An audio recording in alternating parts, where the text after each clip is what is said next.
Hello everyone and welcome to Kognito Key. I am absolutely thrilled to have you here today. We are jumping straight into a really fascinating explainer all about the mechanics and frankly the magic of long wire antennas. So let's dive right in. Okay, to start off, let's ask a very practical question.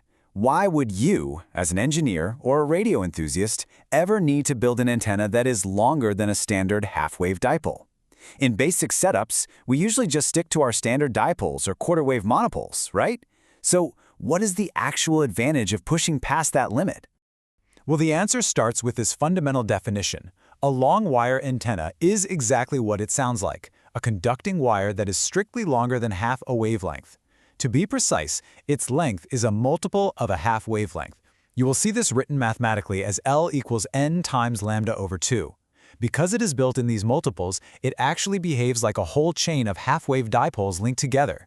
This is exactly why you will also hear it called a harmonic antenna. Now, despite being structurally so simple, literally just long straight wires that you can string up horizontally, vertically, or even sloped relative to the ground, they give us a massively useful operating frequency range. We are talking anywhere from 500 kilohertz right up to 30 megahertz. That makes them incredibly versatile for all sorts of real-world communication links. So how does this actually work in practice? Since it acts like a series of dipoles, the core mechanics are quite familiar. When you apply your input voltage, the charge carriers inside the wires start to drift. They get pulled during the positive half of the cycle and pushed away during the negative half. It is this continuous rhythmic back-and-forth dance of the charge carriers that generates a varying electric field. And that varying field? That is exactly what radiates your signal out into the world. But here is the real kicker, the absolute main reason we make them so long. Simply put, as you increase the length of the wire, your directivity gets drastically better. It really is that straightforward. The higher the multiple of that half wavelength you use, the sharper and more tightly focused your signal's directivity becomes. Moving right along, let's briefly look at the two distinct categories of long wire antennas, resonant and non-resonant. The entire difference between these two flavors comes down entirely to how the ends of the wire are handled. With resonant long wire antennas, you leave the load at the end unmatched and unterminated. Because of that, the signal waves bounce right back, creating standing waves along the wire, which gives you a bidirectional radiation pattern. On the flip side, non-resonant antennas are properly terminated with a matching characteristic impedance. This means all those incident waves get completely absorbed at the end. No bouncing back, no standing waves, just a clean, unidirectional path. There is also a really fascinating mathematical quirk that separates them.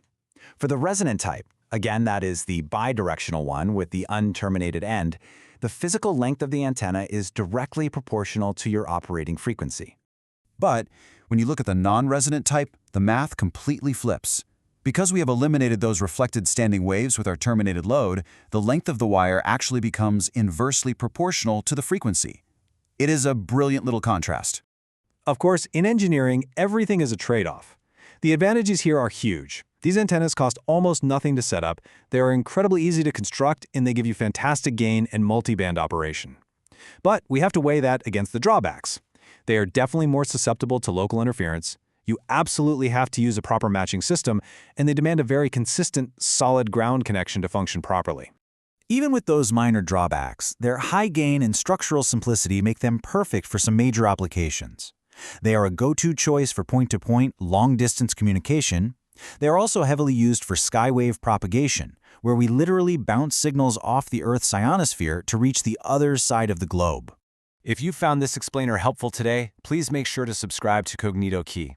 Hit the like button and share this explainer with anyone else diving into antenna theory. Before we wrap up, I want to leave you with this thought. Based on the exact directivity you need for your next build, are you going to properly terminate your long wire for a sharp, unidirectional beam? Or are you going to let those standing waves ride for a bidirectional reach? Think about it. Thank you so much for learning with me today, and I will see you in the next explainer.